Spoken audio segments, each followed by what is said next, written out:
All right. Good evening, and welcome to Sporlitics, where sports and politics mix and mingle. I'm Stacey Johnson. Joining me tonight is Aguna, the Nigerian moderate Republican, Keith, the constitutional conservative, Stephen, the independent thinker, and my cousin Todd. It's a big night for cousin Todd tonight. We'll get to that in a minute. Have you voted? Okay. If you live in these states, Wisconsin, Connecticut, Minnesota, and Vermont, your primary is today. Please vote. NASCAR with Stephen as he discusses Kevin Harvick's win in Michigan, where they're voting. President Biden signed today the Science and Chip Act into law at the White House. Brittany Griner was sentenced to 9 years in a Russian prison. The FBI executes search warrants at Trump's Mar-a-Lago estate while he's in New York in a document investigation. Todd in tennis as he discusses Serena Williams evolving away from that sport. Monkeypox continues to spread as it is now a public health emergency. I'm talking about Oklahoma University's football team, assistant coach Gundy, is out after saying a racially charged word. Autopsy commissioned by the family of Brianna Greer says her cause of death is consistent with severe blunt force trauma. Payrolls in the United States increased 528% in July, much better than expected, and a sign of strength for our job market. The Kansas abortion surprise vote last week and what it means for Roe versus Wade. Vice President Harris cast her 25th tie-breaking vote with the passage of the Inflation Reduction Act on Sunday, moving her within 6 votes of the almost 2-century-old record held by former Vice President John Calhoun. In the Ahmaud Arbery case, Greg McMichael, 66, apologized to the Arbery family during his prison sentencing hearing. President Biden also today signed the NATO ratification documents for Finland and Sweden. Those things and more, if we can fit it in. We've got a ton, but first up, it's always Stephen with NASCAR. Let's play, Stephen. If his voice comes in, I don't know if we're having technical difficulties because you were breaking up through that whole intro. Yeah, then you speed up and slow down, speed up and slow down. Well, I was just talking normally. I'm not going to say it all over again. Now it's in perfectly. Yeah. It's like when you try to go mechanical. That's technology. When you try to go mechanical. Wherever you are, stay where you are now. Yeah, exactly. I haven't moved. I know. And you can see on the screen I haven't moved. So you know it's whatever button, whatever you did there for something. I didn't do anything different. So let me play this little clip from NASCAR. And after the clip, Stephen, you're going to talk about Kevin Harvick's win in Michigan. It is not where you start the season, but where you end. Kevin Harvick ending a 65-race winless drought on Sunday, picking up his 6th career win at Michigan. And it was big, the largest crowd at Michigan since 2016. A sold-out infield for the first time in a decade. Came down to great timing. Harvick with a late pit stop. Then he gets help from another caution flag. And on the restart, with 35 laps to go, he pulls away from the field and ends that drought stretching back nearly 2 years. Happy picks up his 59th career victory. It's been a while. And, coming to Michigan, this has been a great place for us. And just got to thank all the fans that stuck with us through this little dry spell. So hopefully we can get back to victory lane again soon. Now the win also gets Harvick a spot in the NASCAR playoffs, and a big congratulations to him. Very exciting. I don't think they. Somebody is blowing their nose. I don't think they were watching. Go ahead, Stephen. Oh, Congratulations to Kevin Harvick after going so long on a winless streak. He's one of the best drivers ever. And this car here has really befuddled him, the new car. And as it has most people over 40 that have been driving the other style car for so long, this is something you have to learn all over again. I can understand the learning curve is there, and now he's got it. He's been doing progressively better for about the last 3 or 4 races, and he's really getting it together. And he hasn't won. He hasn't even led laps, really. Maybe a lap here and a lap there when everybody pitted or whatever, but he hasn't done anything. And I was so happy for this week because I had him finishing in the top 5 because he always does well at Michigan. This is like one of his tracks. I think he's won maybe the last 4 out of 5 or 5 out of 6 or something here. And Ford, because it's Michigan, it's Detroit. It's a Ford track. It's where Ford wins most often, but they had the worst odds. With that means take Ford all day long because they're gonna win, and they're trying to psych you out. So it was a great race. These cars are phenomenal. They are unbelievable. And the racing has been better than it ever has. If they keep it like this, racing will come back as strong as it ever was. It is so enjoyable. Everything they have done, every step they have taken has been to make this a better sport. Everything they've done, the cars are better. They're bringing in drivers. The young drivers can understand these cars. And for the last about 5 races, Bubba Wallace has been doing great because because these guys are getting used to the cars, and they're made for younger guys to learn. And there's most of the younger people who don't. Bubba got a second this time. He could have won last week's race. It's because it's so different. But if you're smart and you can adapt to new things, and you're young, you're more agile. And these younger smart guys can jump onto this. Then there's 4 more races until the playoffs, and it's going to get really crazy until then. Now Kevin Harvick just got himself into the playoffs because he won a race. He's automatically in. I think there's 1 spot left because there's been so many different winners this year, and he was so fortunate to get this win. And Daytona is mixed up in this as well before the playoffs, which has never been like that. And that means anything can happen. So the excitement around NASCAR for people who pay attention is as huge as it's been since probably the 1970s. It's been really great. It's been a really good year. All right. So we have something to look forward to. Let's see what's going on with this football coach in Oklahoma. Watch this, and then Stephen and then Aguna comment. All right, let's get to this now. Breaking overnight, OU's assistant head football coach Cale Gundy has announced his resignation after more than 2 decades at the university. And KOCO's Shelby Montgomery has been following this for us all morning long. Joins us from Norman right now. So Shelby, explain this to us. It extends from an incident from last week. Shelby, good morning. This incident happened during a film session last week. Now, overnight, we're hearing from Gundy and OU's head football coach Brent Venables. Overnight, Gundy posted his statement on Twitter. He says during that film session, he picked up the player's iPad and read the words on the screen. His statement said, quote, "One particular word that I should never under any circumstance have uttered was displayed on that screen. In the moment, I did not even realize what I was reading, and as soon as I did, I was horrified." In a statement, head coach Brent Venables thanked Gundy for his commitment to the team and said, quote, "We also acknowledge that in stepping aside, he's placed the program and the welfare of our student athletes first. In coaching and in life, we are all accountable for our actions and the resulting outcomes." Gundy calling those words, quote, "not malicious or intentional." He also called them shameful and hurtful, no matter his intentions.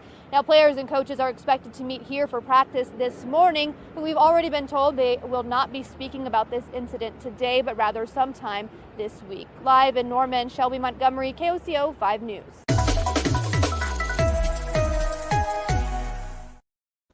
So then my question becomes, Stephen, why are they not addressing the player who had the information on their iPad in addition to the coach? That's a good point. I don't know. I think that they should all get together and just like Rudy and put all their shirts on the table and say, we're not going to play until you bring him back. He's made a mistake. He was reading something. It wasn't malicious. I believe him. I mean, he was reading something he read. That's a mistake. And for him to step down because he feels like he has to step down and everybody's like, you're going to have to step down or we're going to get fired is ridiculous. I have to say, bring him back. He's a good coach. And just let it go. It's almost creepy. It's almost really creepy to go after him like this. So based on what he just said, again, it's creepy. First off, what type of level or where do the Oklahoma Sooners stand? You know, they have a great. Are they in the Big 12 or the Big 10? They're a pretty big program. But see, first thing, he should have never. I mean, so this is in an age of very hypersensitivity, right? So he should have known better. Now, whether he should have stepped down, I think that's a little bit much. He should be held accountable for his actions. Let's not poo-poo on this, though, because, again, just like on both sides, there are good sides on both people. You know, there are people that actually get hurt by this. So you got to take their feelings in consideration, too. I do think that this fuels the right-wing, anti-woke kind of movement because they feel that this is the type of thing that is attacking them. Like we can't say or make any mistakes or they're going to come after us kind of thing. But what this should spark is a conversation. So I wouldn't dismiss it, but I would use that as an opening dialogue to understand why is this insensitive? Why did he do what he did? You know, what could he do to create a dialogue or environment where, you know, you address the big elephant in the room and not just sweep it under the rug or say he made a mistake and all blah, blah, blah. No, because there's so much sensitivity going around this issue, it should be a kumbaya moment in which we come together and we understand why people would be hurt, why people see it not as a big deal. And so it should be a unifying moment. But the first thing you got to do in a unifying moment is acknowledge the wrong that was done.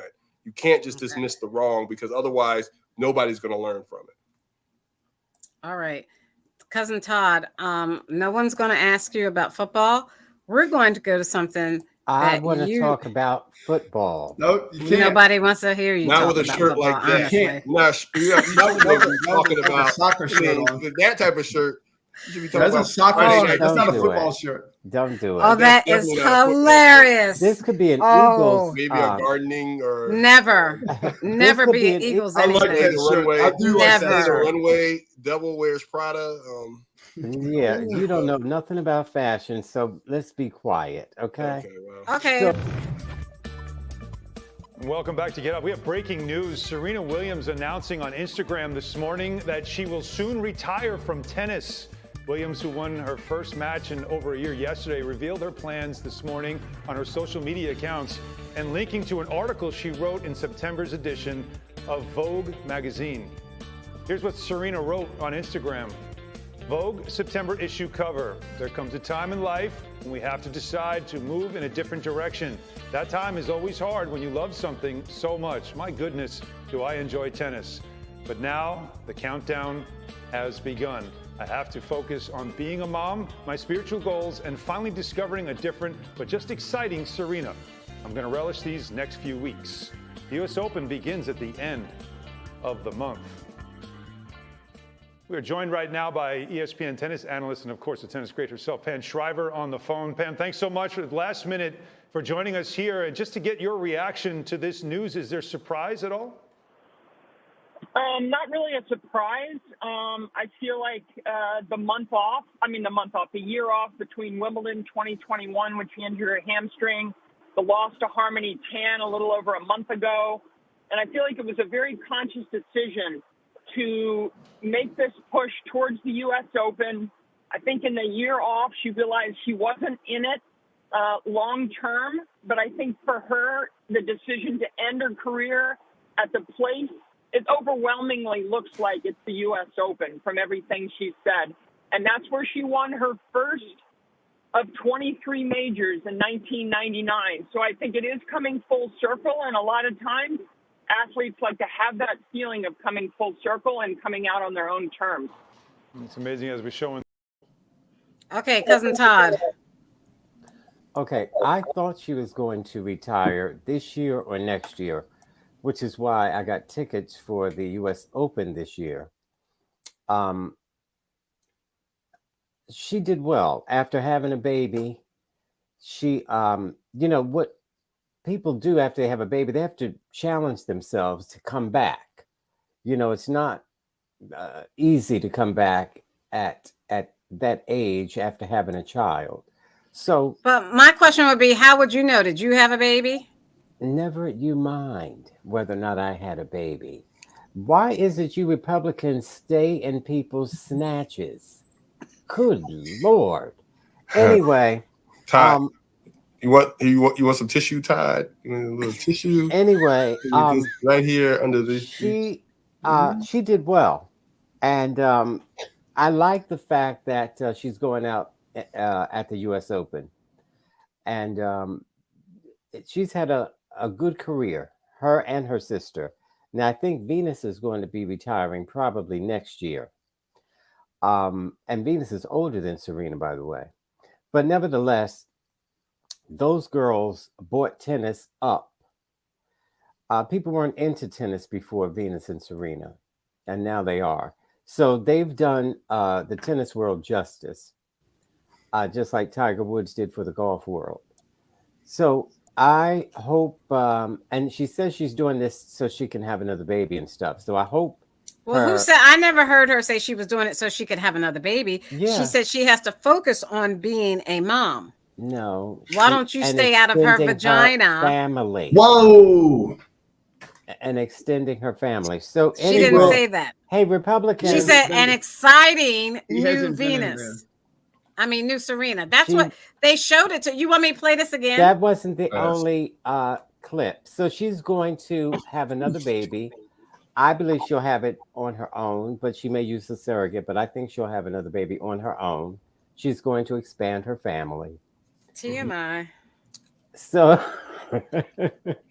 anyway, now let me go back to that football coach. No, don't bother going back. That nobody wants to hear it. Is she just too old to play tennis now? Is that what it comes down to? Now, No, when ma'am. I said No, ma'am. when I said years ago she needed to retire, then Todd, remember Todd jumping all over me, Aguna? And How old is she? I mean, how old is she, Todd? She just had a baby. How old and is she? She had to get her body back. And so she won, she 40? mind you. She won 3 or 4 Grand Slams after having the baby. She did not win 3 or 4 Grand Slams after having the baby. The baby's only 5 years old. She just won her first match in 400 days. So if she won her first match in 1 year, how could she have won 3 or 4 Grand Slams within 4 years? Okay, see, you don't know anything about tennis. You're used to ghetto basketball and football. Oh, is that what it is? Yes, ma'am. So she got to the finals 4 times. Oh, you said she won Grand Slams. Now, winning Grand Slams and getting to the finals are 2 different things. No, she didn't. She just got nervous on the end. Remember Osaka beat her that year? But that was getting all the way to the finals. I didn't say anything about her getting nervous or anything. I'm saying you misstated what she won. No, she was in. You were wrong. You're wrong. You're wrong. And you misstated what she won. No. So they're ghetto, but they make more money than she does. What? The football players and the basketball players are ghetto, but they make more money than Venus. White boy say what? Huh? Venus or Serena? So now, anyway, I'm moving on. I don't want to get caught up into this. Of course you don't. Republican circle. Of course you don't. That coach that read something, and it is unclear. I guess he read somebody's iPad, and he was reading what was written on the iPad. And when you see that word, you know better than to say it, but just say he said it. He would have immediately said, "Oh, excuse me. I'm sorry about that," and went on, finished reading. But he didn't. So there's something to that. So for Stephen and Aguna, two-faced Aguna, excuse you. Say, oh well, no, you agree with him all you want, Aguna. He gonna throw you under the bus. Of course he will. Yes, don't sorry for being common sense. Aguna. No. What are you talking about? You because two-faced. he should have Hey, resigned. what lovely two faces those are. When people resign, it's not just because they were bored. He knew better. So he said, I better get out of here. I'm giving him the benefit of the doubt. He I'm made a not mistake. giving, of course you are. He's a Maybe white boy. sometimes That's when what you people do. wait a minute. Not everybody's like you. Sometimes when people read, they read and it comes out their mouth before Right. they even acknowledge what they're saying. Ma'am, Maybe he thinks listen to differently me than you. carefully. He would have You got to said, give him the "Oh, benefit of the doubt." excuse me, I'm sorry." Does he have a history of and doing then things move like on. that? Does he Hey. have a history of saying that word? Maybe Why when is he he taking up reads, my Steven, time? you're not Well, acknowledging what actually, he's you're saying. taking up his time, cousin Todd. You already had your Hey, time. Republican, You went back shut to up, it. Republican. I'm just saying, Listen, let's point give is him the this. benefit of the doubt. I'm not His giving him team likes him. anything. The players Why like don't you him. give He black said a people the word that he benefit of the regrets. doubt? Let him come back and coach No. the team. I don't think he apologized though, did he? Anyway, He what wanted to I'm stay. He saying, resigned. He hey, Yeah, but that's Republicans, kind of like an That was apology quiet when you until give I up your finish what I'm job. You're like, saying. all right, I'm sorry, I'm out of here. He would have said, "Oh, excuse me," and that would have been it, and he would have kept going. But he deliberately did that. Okay. And who He had didn't that? deliberately do it. We don't know I don't what's in think he his heart. deliberately did that, and I don't need to Then waste he our would not have time stepped down. talking about that. Then why would Yeah, he I mean, if step it was- down? They told him to That's step the down. thing. They told him to. How do you know that? I'm assuming they told him to step down because he wouldn't have Until done there's it on a his fact own. in that sentence. And I y'all are don't know. doing Todd's doing a lot of assuming as well. I'm not doing any Look, assuming. I'm man. using Yes, good If he common wanted to sense. stay, he would stay. He made And an this is ass America. out of you and me. Todd did. Thank you, Todd. He assumed. There were a couple of No. Democrat donkeys. And Keith is here. Keith, I did not do anything to you last week, so do not put me. Yes, he did. So Hey, Keith. you were- we weren't wearing going a to talk toupee? about it, Todd. It's All Fight right, Club. so Wearing- this Let's Don't is talk put about me Fight in Club. Don't Okay, put me so- in that. I said No, nothing. okay. I don't. So I asked Keith, what happened, everybody, is I asked Keith to bring his head up. He had his head down and he was reading and all we saw was his head. So Todd was laughing and Aguna said he needed Rogaine. He was very offended by it and felt as though Aguna and Todd both owe him an apology. I felt that way because Aguna was saying that he had some sort of problems with his hair, and he's saying Aguna's bald and Todd has a receding hairline. So how in the world can they say anything about his full head of hair? So I'm going to let you comment, Keith. Yeah, hey, all right. Hey, look, hey guys, just for the record, I wasn't really offended. Stacy had mentioned it to me, so I then said that's where I went, with the bald stuff. I don't attack people personally, so I just want to leave it at that. So I wanted Aguna and cousin Todd to apologize to Keith for embarrassing him on the internet forever. I wasn't embarrassed, guys. It really, Stacy, it didn't embarrass me. Nah, man. It didn't bother. You about to get an haven't seen all apology the out of me. memes. You're going to Hey, get an Keith, you haven't apology. seen all the memes they've made about You're going to get an They made apology. memes I'm about it. It's going all to over the apologize and internet. not give you some more of this smoke, Keith. Don't come on here with no sensitivity about your hair, and then you come on here with like a toupee / Brillo pad looking. Hey, at least you should have brushed it today. I mean, Todd has a perm in his beard. You have an egg nest in the back of your head. Just deal with it and move on. What? Look, no, hey, you better get some of that hairspray. Todd glued his beard on because Todd can't grow a beard. Graffiti artist. Todd glued it on. Brother. I think it's all Make it easy. Pubic hair. Yes, sir. Yes, sir. Steven, you said he had pubic hair on his head? Yeah, You Todd should be does. ashamed. Hey, that's your boy right there coming at you, Keith. He said you had pubic hair. No, No, I'm he's- talking about Todd's Said beard. Todd. No, I'm talking about Todd's beard. I ain't talking about Keith. no. See, there's a bunch of bully. You guys need to go to I got no anti-bullying comments. training. Todd, I owe Hey, you an apology, Starting Todd. with I Todd, think your beard all of looks you guys good. need to I'm go just with messing with you. anti-bullying. We are an anti-bullying show. Got mine. Now I owe Todd an apology. Sorry, Todd. All I know is I still got mine, and it's black.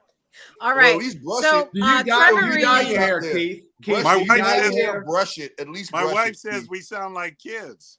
Do you Yeah, dye well, your hair, yeah, Keith? Do you they put act dye like in it? kids. Hey, I used No, to I have don't. BDBs like You that. don't in have any kindergarten, gray too. because I'm younger than you and I got gray on my face. And I got all my Okay. hair. So All right. if you look at this article, Even has a mullet. CNN.com article, Trevor don't. Reed, Brittany Griner's 9-year prison sentence by Russian court is clearly political. So Trevor Reed, a U.S. citizen freed earlier this year after being detained in Russia for nearly 3 years, said Friday that Brittany Griner's sentence by a Russian court is clearly political.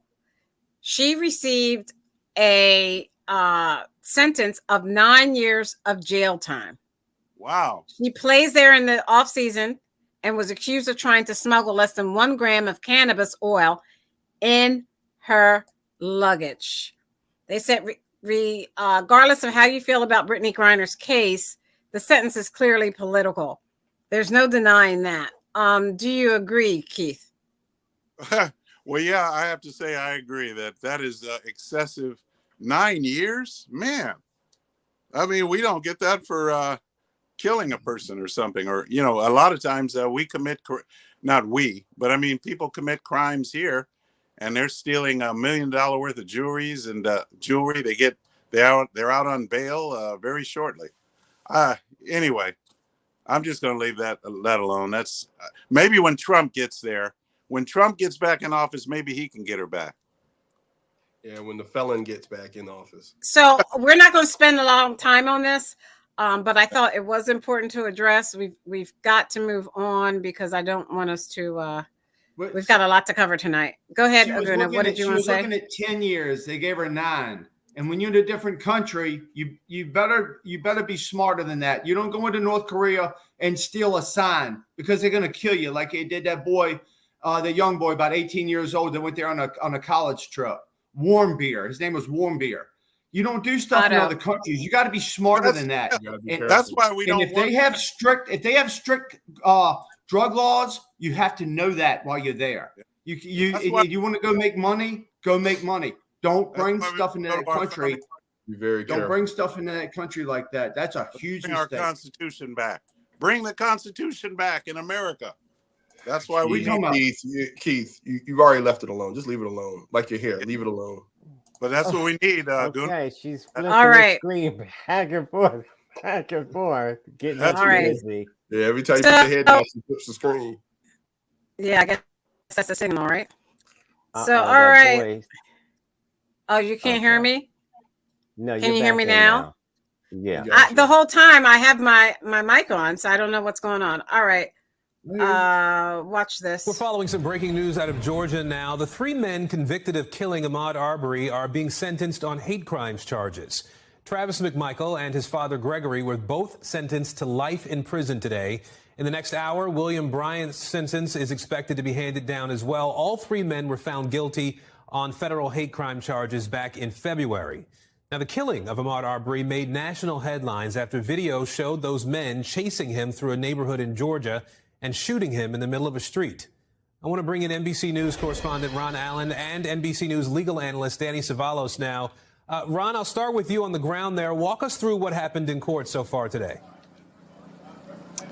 Well, for the first time, there was an apology from Greg McMichael, the elder McMichael, the father of Travis McMichael, the man who actually pulled the trigger, but who was also involved in the hunt for and the chase of Ahmaud Arbery. He apologized to the family. He said that he wanted to assure them that there was never malice in his heart or his son's heart that day, and that he never wanted this to happen. And this is the first time that they've ever said anything like that, and especially directly to the family. This, of course, as Travis McMichael and his father were handed life sentences in federal prison this afternoon. There's one more hearing to come for William Bryan, the third defendant in this case, who was also convicted of several felonies that could land him in federal prison for the rest of his life as well. They already are serving time in state prison, and much of the hearing today, for the McMichaels at least, was focused on their attorneys trying to get the judge to sentence them to serve their time in federal prison instead of state prison, saying that there were death threats, that it was a backdoor death penalty for Travis McMichael to go into a Georgia state prison. They also pointed out that the Federal Department of Justice is investigating violence in the Georgia Department of Corrections and has been for a number of years. So that was what a lot of the hearing was. The judge rejected all that, ordered the men sent back to state prison to begin serving this life sentence and adding on yet another one in federal prison. You know, Danny, all three of these men had submitted guilty pleas in this case. The judge threw those pleas out. Help us understand that. Why did that happen, and how could that have affected the sentences that we are seeing handed down today? A defendant does not have an absolute right to have his guilty plea agreement accepted by the judge. Anytime I have a client enter into a guilty plea agreement, I have that moment of anxiety because I still know there's another hurdle. The judge has to approve of it. And in this case, there was pushback because the family of Arbery was not pleased at the idea of them being able or being recommended to spend their sentence in federal as opposed to state prison, which is really an interesting thing because a federal judge has very limited power to even control where a defendant spends his federal sentence, let alone a Georgia state sentence. So all really a judge can do is make a recommendation. Normally, once you're sentenced, you are property of the BOP, the Bureau of Prisons. And in this case, because Georgia first got its, its procedural clause into these gentlemen, now Georgia gets to control their sentence. And only after they finish serving their Georgia sentence will they be sent over to serve their federal sentence. And the federal judge doesn't have a whole lot of discretion there. All right, NBC News legal analyst Danny Savalos, Ron Allen for us on the ground in Georgia today. Gentlemen, thank you both. Thanks for watching our YouTube channel. Follow today's top stories and breaking news by downloading the NBC News app.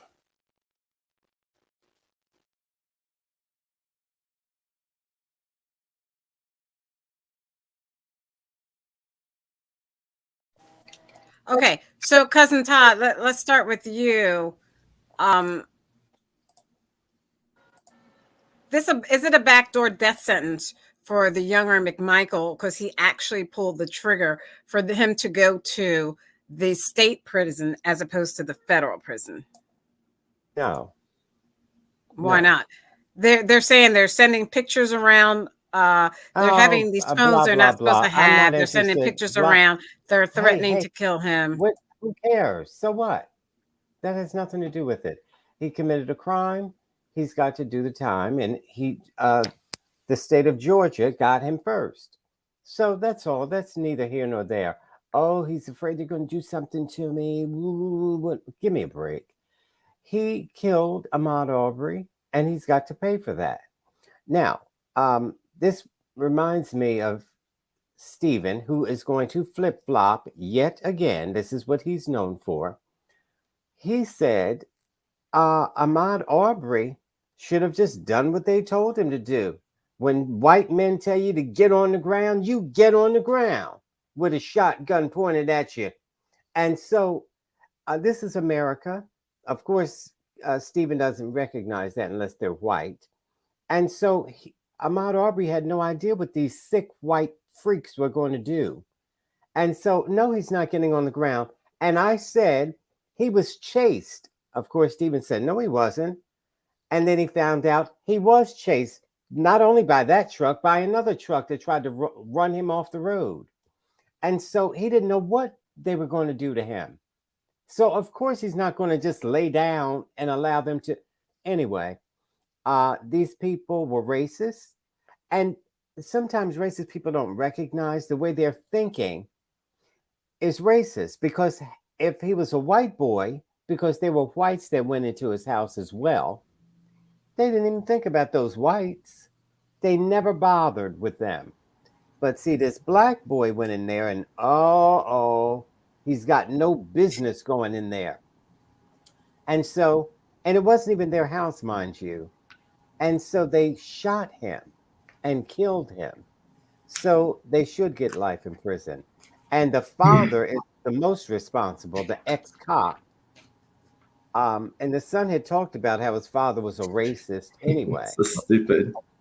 And so now they have to spend life in prison, and they're trying to debate, we're scared of going to the state prison. Who cares?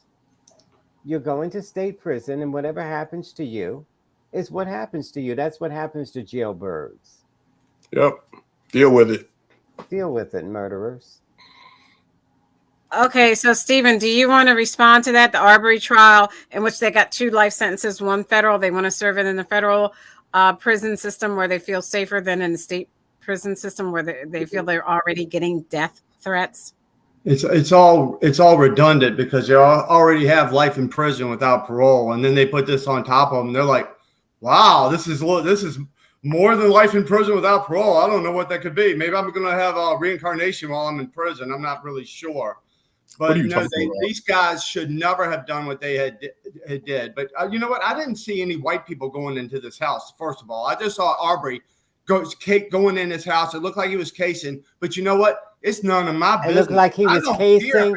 He went in there 3 different times. Todd, let me talk. I go into houses that are not all the way built. I know. Are you casing? I used to be in draft in architecture. Are you casing the houses? I didn't talk while you talked. You need to shut up. Please. I'm not going to do that while you accuse this man of casing a house and you didn't case the house. What I'm saying is these guys should never have done it. But what the truth is, if you saw the original film, Arbery jumped to the man who was holding the gun, punched him in the face, and tried to take his gun. He committed 2 felonies. That's the law. But you know what? At that time, if you're a black man and you're a white man and you do something to a black man, you're going to get life in prison. That's what that was all about. That won't for real. They should not get life in prison. And the father shouldn't get life in prison. What should they get? And the other guy that taped it shouldn't get life in prison. Listen at this racist, bigoted idiot. He's a passive-aggressive racist. Abortion of justice is what this was. This was egregious. This was not justice. A lot of things have not gone. But you don't agree with it. They should not get life in prison. Okay. They were not hunting him down and chasing him down. Stacey, they were what do you call it? Can I have an opinion? If you come up into a shotgun, you put your hands up. And somebody else has a gun, you put your hands up. You don't attack the person with a gun or you're going to get killed. Everybody knows that. Okay. They were and attacking to say him. that you think they were going to kill him if he didn't stop is stupid. The man was an ex-cop. Okay, go ahead, Cousin Todd. And then I've got to move on. Okay. What about me? Really quick. Can I say something? Oh, go ahead, Aguna. Wait a minute. This is really quick. Let me just say this. It's very interesting that these cowards, in their moment of weakness in front of a judge, want to hide behind their privilege and decide where they need to do. What privilege do they have? They're sitting there trying to understand. Again, can I finish, please? You went on your little emotional rant of babble. Let me just finish and just clear this up. Because as you can see on this show, you see white supremacy live and in action. They chased this man in the street, and he has no right as a black man to defend himself. He was defending himself. And law enforcement will even teach you you either fight or you run. You can't even hunker in place because they're going to kill you if you hunker in place. There's no right for these folks to detain him. They had no right. They could have called the police and just left it at that. No, they pursued him. They engaged him. And then all of a sudden you want to blame the victim for committing a crime because he was defending himself and going after the gun and trying to stop them from attacking him? Please, let's move on from this. Justice was served. The time has been done. Before we move on, get over it, Stephen. Stop being a sore loser. I'm over it. I said they shouldn't do it. They shouldn't have done it. Stephen said then you should have left it at that. He looked like he was casing the joint. Yeah, they have film of other people going in there doing the same thing. I haven't seen that. Well, we're telling you, you don't believe us? Show me. Okay, slow down. Let me make this point. Google it, Stephen. They have film showing that there were other people going in the same property. That's it's right. fact. But let me just make this point. They should never have confronted him. They should never have confronted him. Okay, go ahead, Todd. Let's listen to Todd for a second. Yay. This is how white bigots think. He said it looked like he was casing the place.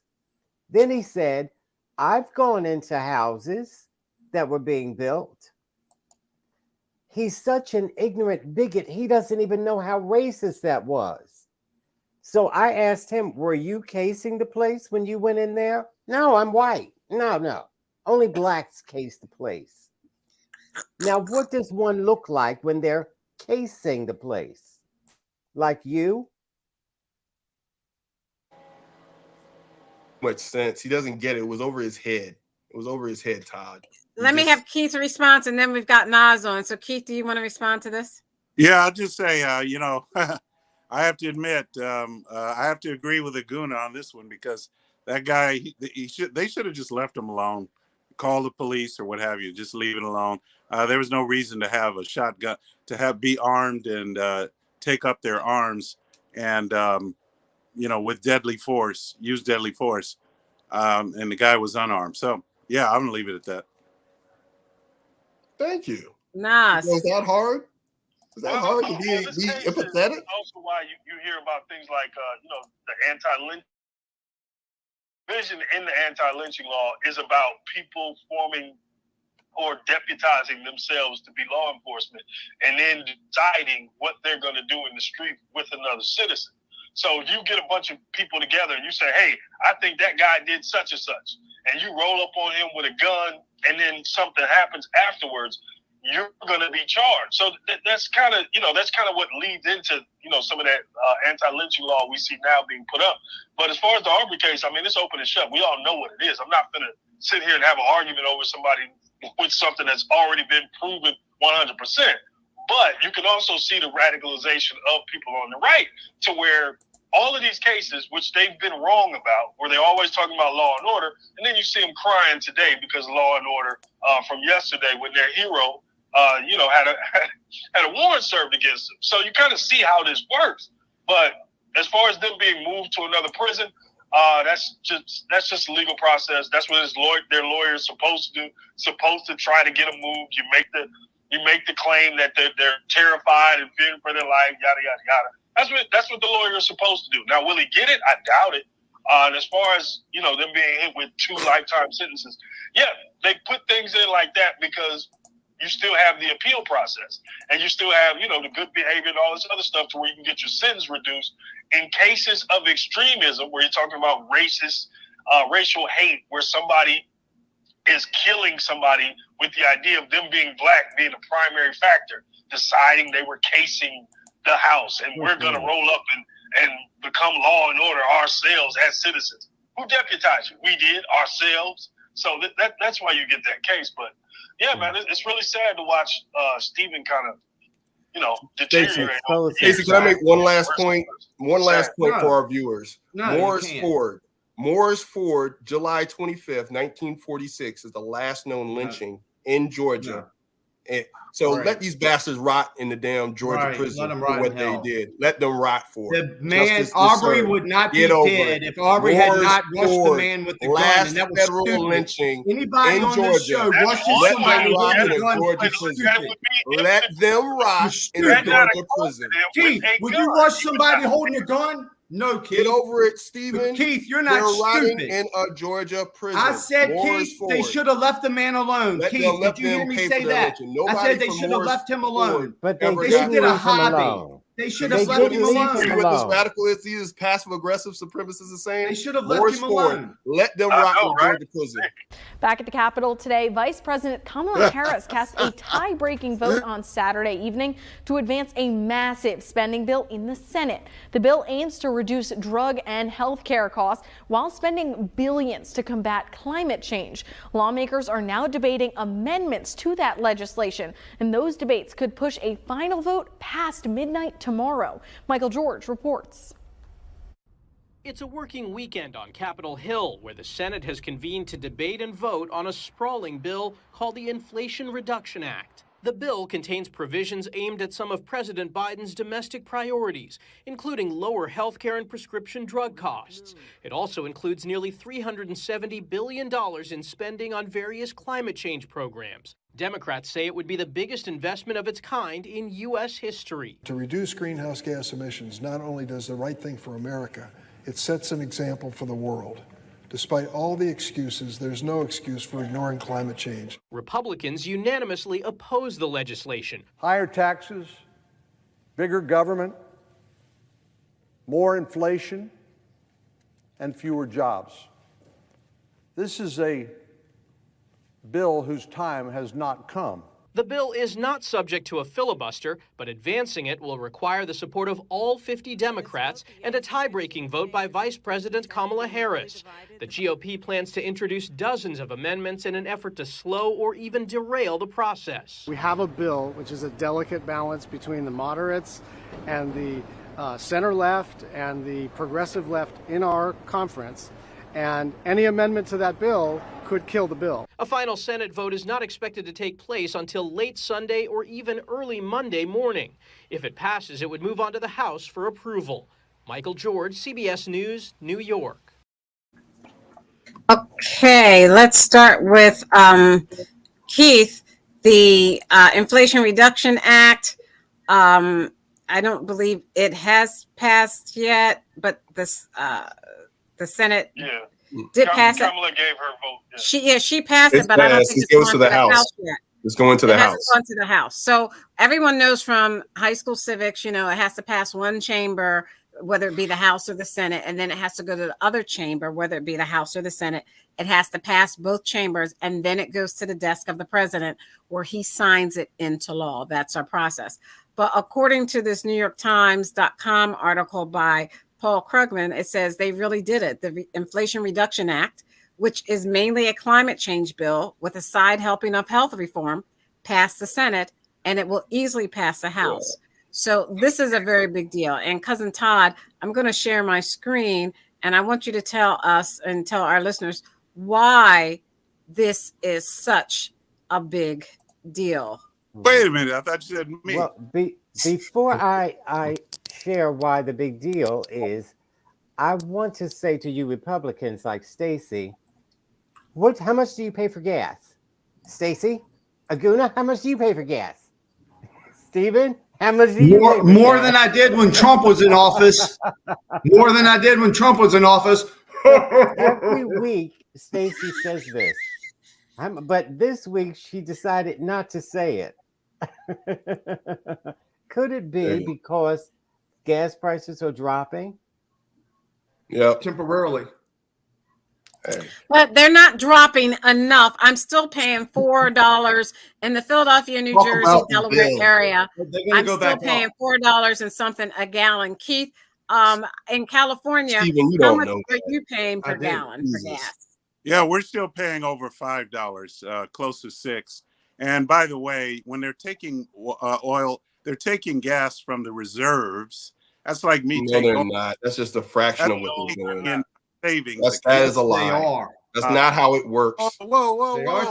Hey, look, I'm a capitalist. I know how the global market works, and that's a lie. Get away with this, We're depleting our reserves. No, we're not.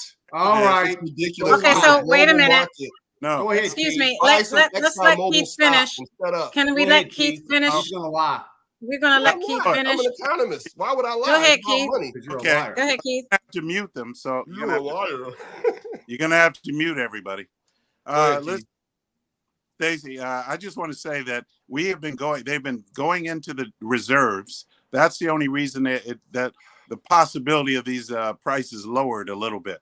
But guess what? They're going to go back up once we have depleted our reserves. And that will happen because it's already a fact. How much is gas selling a barrel? How much is gas selling a barrel right now? Regulations will not allow them to drill. It's selling $95 a barrel. They've That's the shut same down it was. Keith, they made a huge deal with Saudi Arabia. Oh, we're right. They made a huge deal with Saudi Arabia, Keith. Yeah. It ain't nothing to do with the reserves. The reserves the reserves is just a Stacey, show. you're gonna allow They made this a huge nonsense deal to with be said on Saudi the Arabia. show and not rebut it? And by the way, Stacey, can I This make is a comment how- about the? Go ahead, make your comment real fast, Keith, so I can move on to Aguna. Yeah, well, you got to.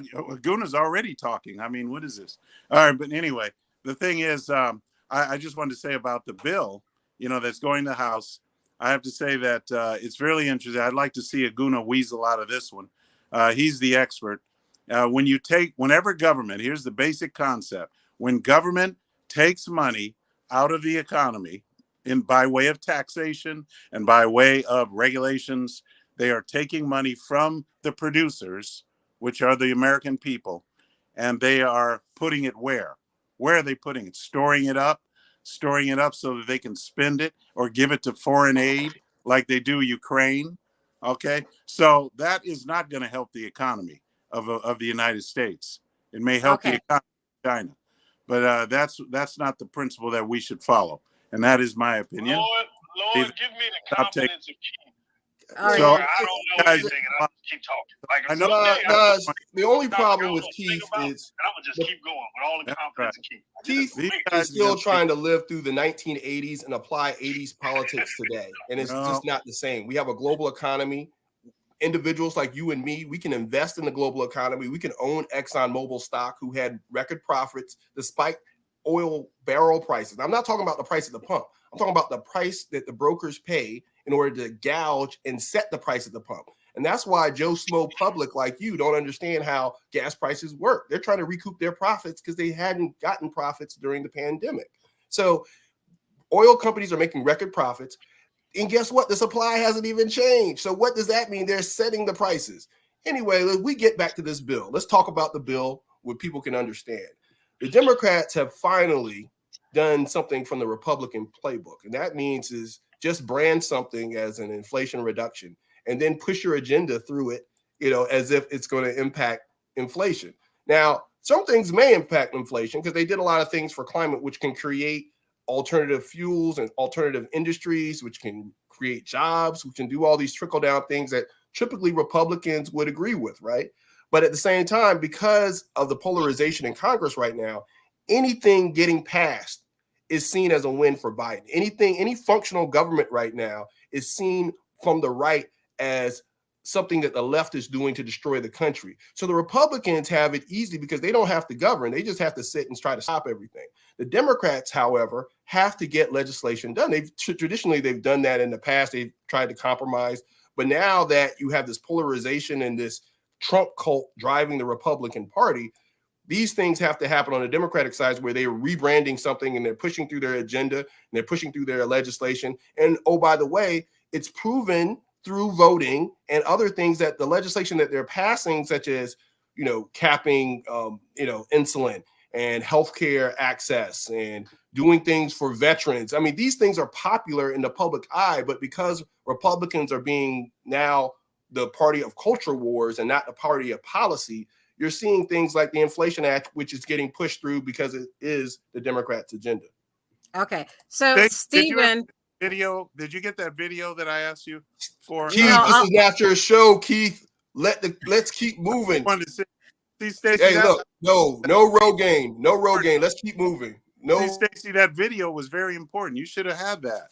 And the video was what? What was the video, Keith? See, you entertain him. You entertain him on the street with blacks, many blacks, and they were asking black. You saw a black on the street? Why were what they thought about Trump and what they thought about Trump and about Biden, and every single one of them. What does that have to do with this conversation? It has a lot to do with it. They're very the show? Unhappy with the way things are going, and they're unhappy about everything. Who cares? Who cares? People are okay. So, excuse me. I gotta move on. I can't. We can't. A video of angry black people. You want to see a video of angry black people? I can't hit everything because we don't have enough time for everyone. In the mirror, Keith. You brought up. I've got to move on. Redistribution. Well, independent autopsy results show 28-year-old Breonna Greer's brain shifted during her fatal arrest in Hancock County. Her family and their attorney, Ben Crump, released the independent pathology results Monday. Crump says Greer was experiencing a mental health episode on July 15th when her mother called police to help. He says Hancock County Sheriff's deputies handcuffed Greer and put her in the back of a patrol car, but one of the doors was left open. She fell out of the moving car a short time later and died from her injuries after being in a coma for 6 days. It's just so heartbreaking that for some people in our country, when they have a mental health crisis, it's not treated like a medical issue, it's treated like a criminal issue. More times than not in black communities, they see it as a criminal issue, and we have to address that in America. Well, medical experts say Greer endured blunt force impact to the head as well as a skull fracture. I think we do have to, as Americans, start to address mental health problems differently than we address criminal problems. Her family called the 911 for help. that to me, and they know she has a mental health issue, becomes a different type of call for the police in that Hancock County. So I'm going to ask Nas, who is down there in the ATL, to tell us about how that has gone over down there in Atlanta or in Georgia as a whole about what happened with her. Yeah, I mean, people are upset. People have also experienced this themselves, so it was no shocker, like when they read the details of the story. But this is ultimately where we were 2 years ago, after the killing of George Floyd, where people talked about defunding the police. And instead of us having a rational conversation about, okay, how that would work, immediately you got the right and the center right from Democrats, well, the right from Republicans and the center right from Democrats saying, oh, you guys are against the police. You hate the police. What's going to happen if somebody comes and robs you? What are you going to call them? When it's like, no, the rational conversation was, okay, are the tasks that the police are probably not best fit for? So mental health episode, probably not the best thing for the police to show up. A homeless situation, probably not the best thing for the police to show up. And if you can take some of the budget and create different agencies to address those needs instead of sending the police, where we don't get these results like this, where they're trying to do similar to Baltimore, a rough ride, so to say, because they're upset because this person was having a mental health episode is not acting rationally, and they're having trouble, with the detainment. So ultimately, we come back to the same conversation again. So no one wants to listen to reason, logic, and things that make sense. We all want to get into our corners and yell and scream and come up with different right-wing ways of solving things. And what you find is the right-wing way doesn't work. Never has, never will. I'll stop. Okay, so let me ask Stephen, in this horrible situation, a family called for help for their family member. They finally get her into the car. I don't know if anyone saw that video. They finally get her into the car. They had a hard time. They handcuffed her. Someone didn't close the door. A police officer didn't close that back door properly. She fell out and hit her head first. Horrible, horrible. Should have never happened. People like myself and others who have experience in mental health, we put people who are having episodes in rooms that are padded so they won't hurt themselves, so they won't do things in which they can hurt themselves. And so is the Hancock County Police, are they responsible for her life? Stephen. All right. She's in a police car that when you shut the door, there's no way that the passenger can open the door. I'm assuming there's no way.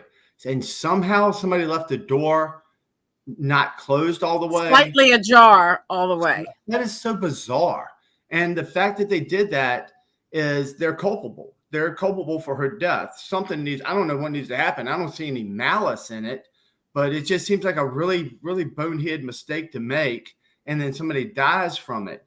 I don't know. I don't know how mentally messed up she is. A lot of times if you're mentally like that, you can put something in the door before they shut it. You can make it jam if you can put some clothes or your foot or put a piece of clothes. I don't know what the situation was, but it just seems bizarre to me that a cop wouldn't shut the door all the way. And let me say this about that bill we were talking about before, because you were coming to me, but you never came to me. The IRS has brought in 80,000 more people because of this last thing that they passed. It was the West Virginia governor and Schumer, this bill that they put through. They want all this IRS in here, and the IRS is buying more guns and more ammo. And the IRS has not the IRS, because they're taxing companies making more than $1 billion. The IRS has a SWAT team, and they have so many people. You can demonize it all you want. They're taxing corporations making $1 billion or more. When taxation to begin with is theft, they are stealing taxing money, companies making $1 billion or more. 15%. They need more capacity. Aguna, you're in trouble. Maybe if you stay on the left side, they're for a long taxing time, companies that make $1 billion a year. They're going to get 15%. They're coming after everybody, Aguna. The IRS. Okay, all right, thank you. The IRS is a weapon just because you're loud doesn't make you right. All right, this is not where we were going. We're talking about the terrible death of Brianna Grier. Did I pronounce her name right, Nas? Yeah. That will not help inflation. That will not help anything. We moved on. Stephen, can you move on? Okay. We were talking about Breonna Greer. We weren't talking about inflation. She lost her life, and her family is not happy about that. And they don't want to hear anything about inflation. They want to know why their child is no longer here on earth. And our thoughts and prayers go out to that family. That was horrible, horrible, horrible. I wish it never happened. But let's move on to what the President Biden did. President Biden just a short time ago signing that CHIPS Act into law, aiming to boost domestic production. We're talking about $52 billion in subsidies for chip manufacturing and research, roughly $24 billion in investment tax credit for chip plants. But take a look at how shares are doing there in terms of chips as a whole. Not getting a big lift on the back of this, largely because of what we have heard from these chip companies. Micron, as well as NVIDIA, warning about slowdown in revenue. Micron specifically warning of revenue for the current quarter falling to the low end of their recent guidance. Now, going back to the chips bill, Brian, we've talked about this really to a very large extent in terms of what that's likely to mean for the chip sector here in the U.S. The White House today touting additional investments that have come in. Micron announcing a $40 billion investment in memory chip manufacturing in the U.S. It's going to be deployed between now and 2030. Qualcomm and Global Foundries announcing a new partnership, $4.2 billion in manufacturing chips. So this is great news for the White House. They've been pushing this for some time. The question waiting on the other side is, this is going to spur investment in the U.S. Is there enough demand when the manufacturing starts to kick in? Because we're talking about several years. I mean, these are not overnight projects. It's a long process. And I think that, when we talk about the stock movement as well, I mean, that's a reason why, yes, the CHIPS Act got signed, but you're not going to see these stocks rip higher instantly because there are just so many factors over the long term, which is really the horizon by which a lot of these changes will be implemented. I mean, I was looking at a note from the UBS chief investment officer noting that the funds are going to be released over a period of time as well. I mean, the investment is not even going to be the case where, it just takes a while to build a factory or to build a foundry, but even the money itself is going to be released on kind of a timed basis. So that's going to take a number of years just from breaking ground to actually getting facilities, to actually getting the production. And who knows what the global demand picture is going to look like at that time. But I think broadly speaking, we've had so many conversations about chips on this show. The trend is more products like cars, for example, are going to require more chips. So that story should probably still be secular going forward. And at the end of the day, it is about reducing reliance on other countries. We're not talking just about China. Taiwan, obviously a big one, South Korea. So a story that we're going to continue to watch there because there are large implications across sectors. Okay, so let's start with Cousin Todd. This CHIPS Act, Todd, you have to unmute yourself. It's not letting me do that. This Chip and Science Act sounds like it's the start to a big future. Someone's sound is too loud. Please make sure if you're not talking, make sure your mic is muted. It's a start to a great future for America, especially with the jobs report saying that there were a record number of new jobs in July. Cousin Todd, even though they just said this will not start immediately, how does this help America? Okay, you can hear me, right? Okay. The jobs report has nothing to do with this, by the way. The jobs report came out the other day, and it was better. Well, I didn't say it had anything to do with it. I was adding something to it. You're not going to make me look stupid by saying the jobs report ain't had nothing to do with it. That's not what I was saying. I was saying, in addition, this is a helpful thing. Yes, I wasn't trying to make you look stupid. I was just clarifying to our audience that what I was saying was not what I should have been saying. No, can I speak, Stephen? No, my name is Stacy. I'm not a man. I'm a woman. Get the face. Tomato, pork chops. Anyway, what I was saying was the jobs numbers came out, which has nothing to do with this, and I was going to go into how the jobs numbers were better than expected. So that was a success for the Biden administration. Then I was going to go into this. I was just touting his successes, and I was going to tout another one right after this. So the CHIPS bill is a good bill because that's what we're going to need for cars. And so we won't have to, Stephen, look to China, Keith. You know how you hate China. you don't have to look to China to produce chips for us. We'll be doing it ourselves in the United States. See, bringing jobs back. I would think that was a good thing. So now, if Trump did it, he would be a hero to you. So, not only that, the other part of this is the healthcare part, where Medicare can negotiate lower prices.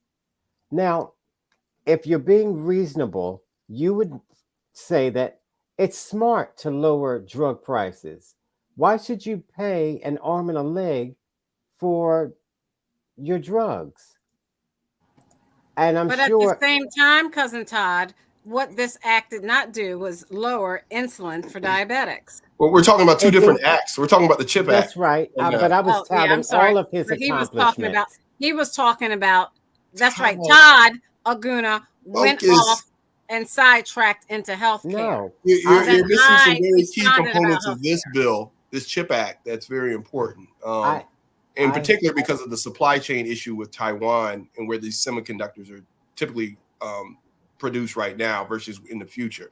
You also have to make sure it's not necessarily going to help American jobs. The reason why is because these chip manufacturers will probably be manufactured primarily by robots. So that's why they'll be able to afford to produce them here in the United States. It's probably going to see an uptick of construction jobs as they build the facilities. But then it's going to taper off because the future in this country, and this is why it's so important to move away from fossil fuels and some of the oil that we're looking at right now, is because the future of this country is going to be electric vehicles, going to be clean energy, because that's what Saudi Arabia is already doing. They've already advanced. In other words, oil producing countries are trying to sell oil, not use it themselves. And unfortunately, the United States is one of the biggest consumers of oil. And that's the reason why, from a global perspective, we get into these price gouging situations. But when you bring technology over, you can produce technology locally, and you can kind of manage that supply chain from threats from China and other places like that. You can actually make sure that you're getting good chips. They're not putting things in there that can be hacked into, because that's where the next World War III is going to be fought on. It's going to be cyber. It's going to be, it's going to be via line of the sun or whatever they call it, over the horizon type theaters in which you're going into someone's infrastructure and disrupting their economies. So Biden, and I think Trump did a little bit of this when he was in office as well, but Biden actually signed that law so you got to give him credit for that. But he's bringing those technology jobs back domestically, and that's going to be important, especially for the future. Okay, let me share my screen. I want you to see this article from the fact sheet from the White House. It says that the CHIPS and Science Act will bolster U.S. leadership in semiconductors. It will also, let me scroll down, promote U.S. innovation in wireless supply chains, advance U.S. global leadership in the technologies of the future, catalyze regional economic growth and development, provide STEM opportunities to more of America to participate in good paying skilled jobs. And this is where the Job Act does kind of play in here, Aguna. But Stephen, if Trump had done this, would you have seen it different? No, I wouldn't have seen anything different. This is more government spending that we don't need right now. It's not going to help anything. It's not going to make anything better for the people that are struggling out here today. It was the worst thing we could have done. What was the worst thing? What the hell is wrong with you? The governor of West Virginia got whacked. Investing in America is governor wrong. of whatever other state got whacked. And she made sure that rich people, the very, very, very rich people got a better deal. Did you just read it? What do you call this? Okay, so let me get Nas in. This is bad. Let me get Nas in. Go ahead, Nas. What did this act do? I mean, will it really bolster those things that the White House fact sheet says it will? Yeah, I mean, I think you guys described it accurately. Like Aguna said, yes, it's going to be jobs temporarily, but eventually they're going to move into robotics, so it's not going to be this huge glut of jobs. But the most important thing is this is essentially a pandemic response. The whole world saw that supply chains are not only important, but they're also really delicate. And if something gets upset, then it leads to all kinds of dominoes falling that you can't really prepare for. So the answer to that worldwide has been okay, domestically, there are certain things we're going to have to produce so we don't have to depend on other people. And if things get clogged up, then, we're kind of shit out of luck. So PPE, chips, things like that, it's not going to be just the United States. You're going to see multiple countries do things like this to where they kind of protect themselves. So the job part is the least important aspect of this. The most important part is kind of self-reliance and making sure that a supply chain issue or just a beef with another country can't lead to, you being shut out of an essential item that your nation needs. So to kind of wrap everything in a bow, just think about it. Multinationals search the globe for the cheapest labor they can find, which work really well for these multinational corporations. So you can, create PPP overseas, bring it back over here, sell it at a huge profit and be fine. But what happens if that supply chain is disrupted and you can't get it back over here when the country needs it at the time the most? That profit don't mean so much no more. So yeah, multinationals are going to have to get out of certain businesses because they can't invest in them to the same degree because, they can't chase that same profit, but it's overall good for the citizen because now you'll have the protection of knowing that stuff is already there. Like the thing we're going through now with the car, why cars are so high, a part of that is the majority of the chips through the supply chain were supplying iPads and computers and things like that. We did not have the car chips ready for when the disruption happened. And that's why you see the cost of cars go up. So again, spending is not always bad. Stop assuming that any government spending is bad. It's an investment in your country, and you got to do this for the future. Industry is spurred by government. That's why we have the internet. It's because of NASA and some of the innovations we made in the space program. It trickled down to actual industry and manufacturing. So this whole notion that government spending is bad, especially when you're coupled with industry, they didn't do this just from an ivory tower. They worked with industry and probably a bunch of lobbyists to come up with these incentives to spur this industry in the country. So this ancient Yahoo caveman theory of all government is bad, all this other stuff, you better believe that most people on K Street are not government people writing these legislations. These are corporations. If you want to say all corporations are bad, then you need to go after the owners of the corporation. And guess who owns these corporations? You and I do. You can invest in these corporations. You can actually go out and buy stock right now to go out and take advantage of what they're doing with this Chip Innovation Act. But Stephen would rather have you live in a basement 3 levels down and just say, they're coming for your guns. They're coming for you. It doesn't matter, Guna. This is where in America we make money. It's called we're not going to mine for capital batteries. We're not going to mine for it. It's not going to matter what chips we have for the cars. We're not going to be able to mine for the batteries. China's doing all that in Africa and a lot of other countries. We're not going to be able to compete with them in this country. Let me say this. Let me piggyback off of what Nas was just saying. And this should go to Stephen and Keith. They were just talking. This is how flip-floppy they are. They were just talking about oil. We should be able to drill for our own oil here in the United States. Well, now we're making our own chips. I would think you would say that's a good thing. So we're not relying on anybody else, right? Just like you don't want us to rely on anybody else for oil, correct? That's for Steve. Even though, we got to make sure we know those two things are really, really different. Like, if you wanted to sell cocaine in your city and you were making money, that'd be fine. But if Pablo Escobar moved to your neighborhood, your little bit of cocaine would not be able to survive. He'd run you out of business because he could sell it for so much cheaper. So with oil, it's never going to be about, we just need to drink more, and then the price will come down. Of course not, but this is their silly theory. I'm not with people with Todd said. I'm just saying just in general because it's something I heard Stephen and Keith saying earlier. That's right. They have enough oil. The windmills are going to take care of us. I went to Saudi Arabia with his Vegan Bowl, like we talked about. We set a price and you dummies pay for it anyway. And the price started dropping. Like, it is what it is, man. He had to make a deal. All right. Unprecedented development at the home of former President Donald Trump. Sources tell ABC News that Mar-a-Lago was raided by FBI agents. Our chief Washington correspondent, Jonathan Carl, joins us with more. Jonathan.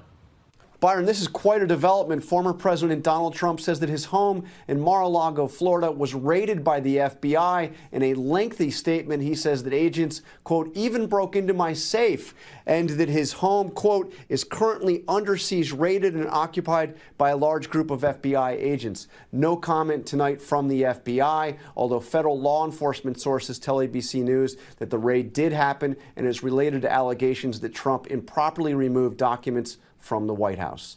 Byron? Our thanks to Jonathan. Hi, everyone. George Stephanopoulos here. Thanks for checking out the ABC News YouTube channel. If you'd like to get more videos, show highlights, and watch live event coverage, click on the right over here to subscribe to our channel. And don't forget to download the ABC News app for breaking news alerts. Thanks for watching. Let's start. This is our round table. We're out of time. Let's start with Keith. Then Stephen, then Nas, Aguna, and then Cousin Todd. On them, we weren't able to go over at least 3 things I want to talk about. But let's talk about them raiding former President Trump's Mar-a-Lago estate. Keith. Yep. Yeah. And what do you want? What is the question? I want you to comment on them raiding. Well, I'll comment on it if you can mute the naysayers. But anyway, Trump, I would cite the Fourth Amendment. It says that the right of the people to be secure in their persons, houses, papers, and effects against unreasonable searches and seizures shall not be violated, and no warrants shall issue but upon probable cause. So my question would be, what is the probable cause that they had to issue a warrant for Trump's to go through Trump's house and his property, even when he wasn't even there, by the way? So what is the probable cause? What is the reason? What has he done? What has been proven beyond a shadow of a reasonable doubt? So that's my question. Okay, thank you. Stephen. I'd like one of them to answer that, by the way. Oh, we can. She won't let us. Stephen, go ahead. Yeah, there was no reason for them to do what they did. It was all they did was solidify Donald Trump's base. It was these guys on the show could say this judge was a Democrat that was also a lawyer at one time for Epstein. It's all really disgusting. And the, you know the name? FBI, you give us the name? FBI is nothing but an arm of the Democrat Party, and the higher up in the FBI, the younger guys are okay. But this is a bunch of garbage. Everybody knows it's garbage. They shouldn't have done it like this. They could have easily. So let me ask you. They could have easily just worked with Trump. There's no need to do a raid. Let me There's ask no you. need to bust into his place. This is criminal. What they did is criminal, and they're going to pay for it. Stephen, when you say they're going to pay for it. Hey, listen to the stupid people laughing. Woo, boy. I love stupid people laughing. How many of us knew he was when in 2022, when the Republicans take over, these people that did this are going to pay for what they did. Because what they did was wrong to Donald Trump. Okay, so let me ask you. Let me ask you, Stephen. When you say they're going to pay for it, are you saying they're physically threatening? Yeah, I'm saying they're going to hang.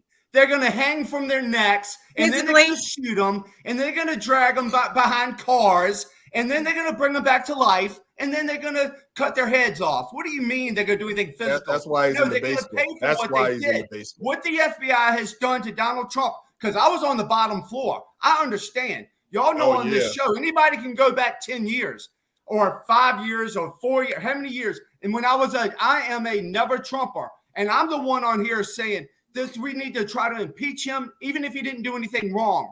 I was there. So don't pretend that you don't know, because I was that person doing it on this show. Yeah, but so now I'm saying reasonably, I You've saw what been Donald Trump did to radicalized. this country, and I saw what the Democrats are doing to this country, and You the saw it. Democrats are going to pay, because all they did was solidify the strength of Donald Okay, Trump's come on. people, He can't and you take don't up have all a the chance. time. You don't have a chance now.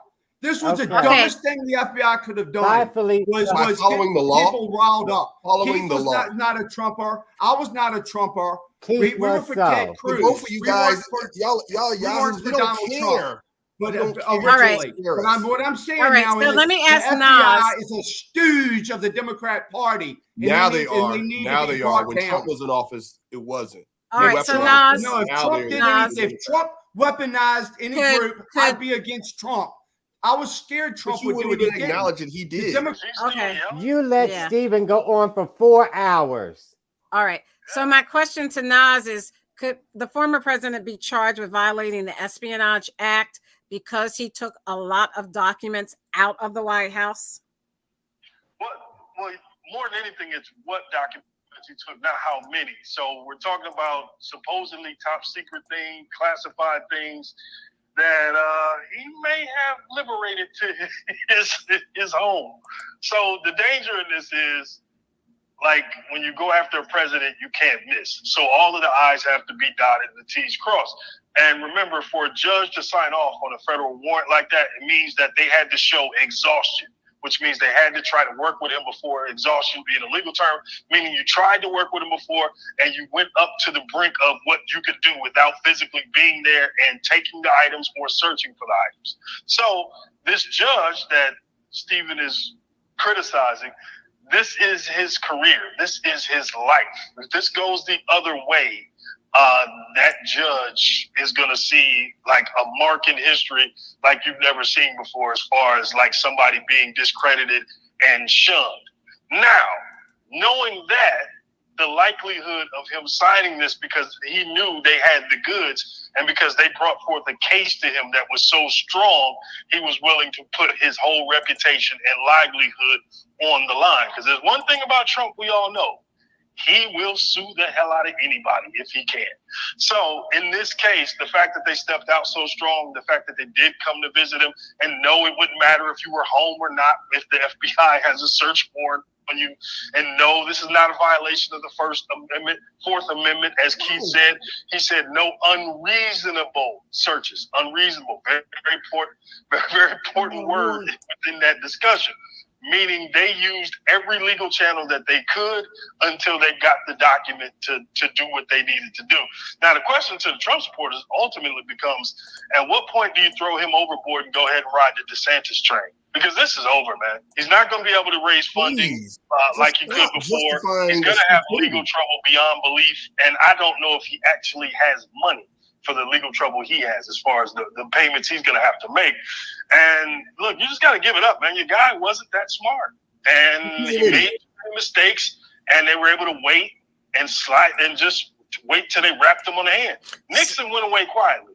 This guy wouldn't go away quietly. And he's got way too much exposed for them not to be able to get him. Like, this is not like some political get back. This is you're sloppy at doing criminal activities. You're sloppy at doing your job. Look. Wait. Let me show you this. This is Axios.com article written by Mike Allen, exclusive photos of Trump's tail toilet.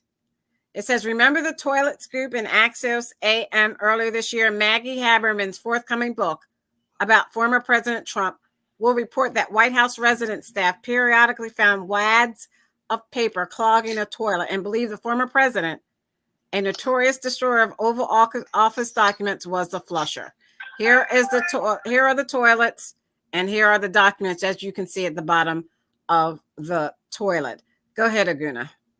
Okay, so let's just take a step back here. Okay, as president of the United States, we're not talking about you. We're talking about me. One of the funniest quotes I heard this week was one of the candidates for governor up there in Wisconsin said, well, if FBI does this to Trump, they could do it to anybody. No, he is the president of the United States. If he writes something on a piece of toilet paper, that is archival material that goes through the National Archives and require federal approval. Yeah, big government, but that's how it works. That's how it's always worked. For him to take all these documents down to Mar-a-Lago, which is not a SCIF, it's not a secured location. You have top secret government documents down there.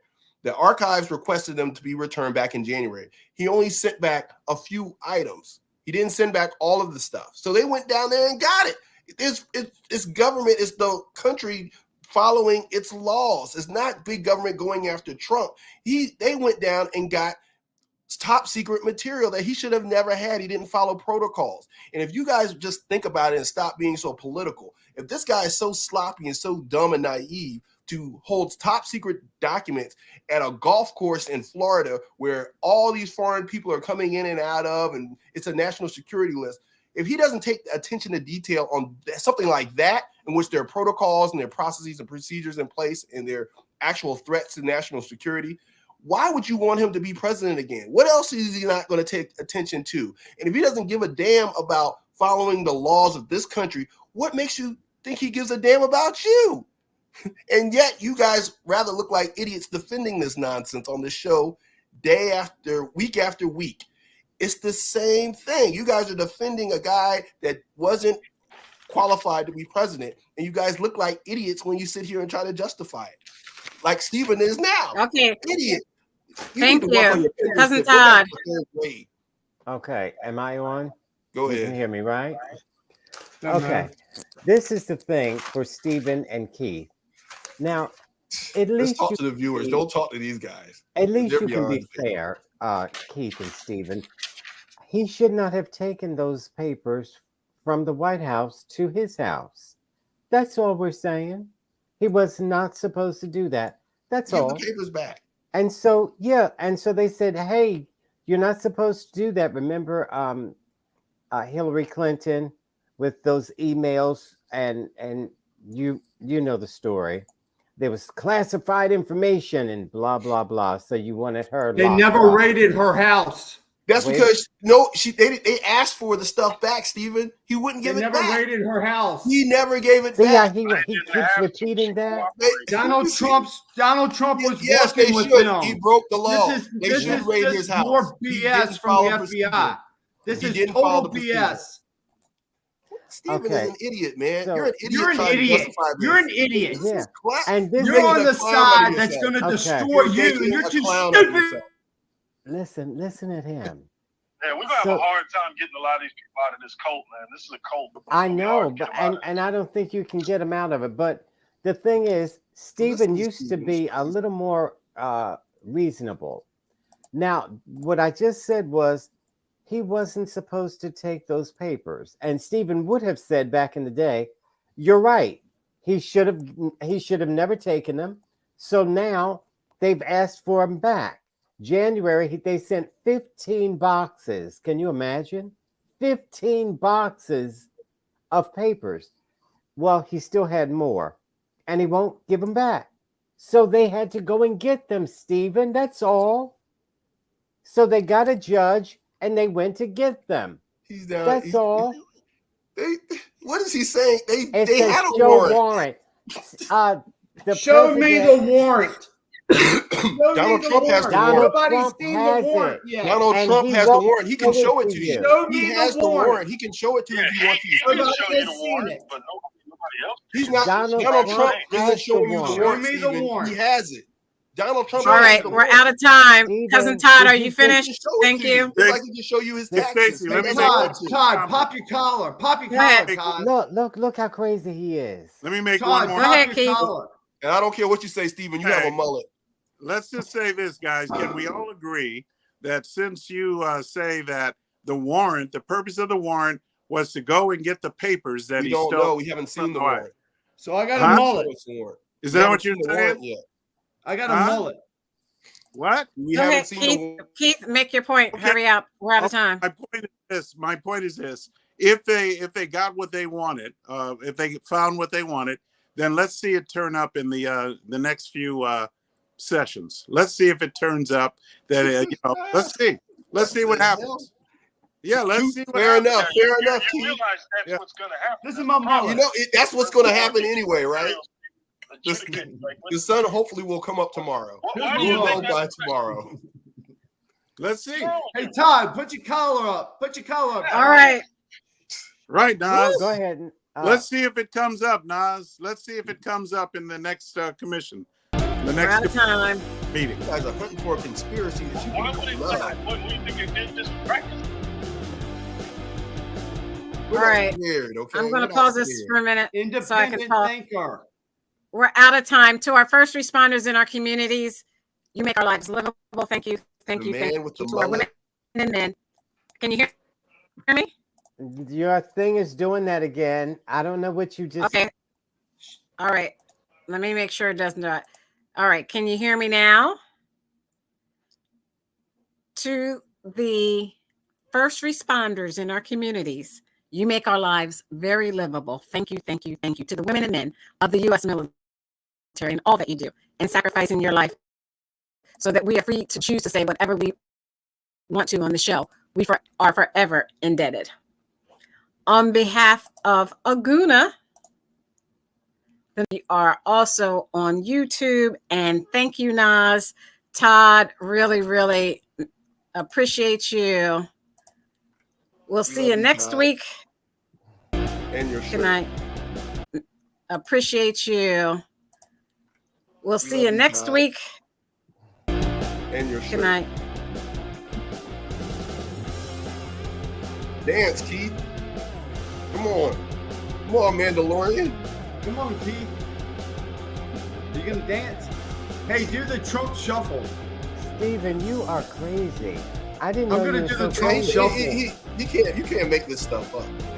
Steven, bye. I'm scared of you now, Steven. I wasn't scared of you before, but now I'm He doubles afraid of down you. and he I was joking when I said something about your beard. I think your beard looks good. No,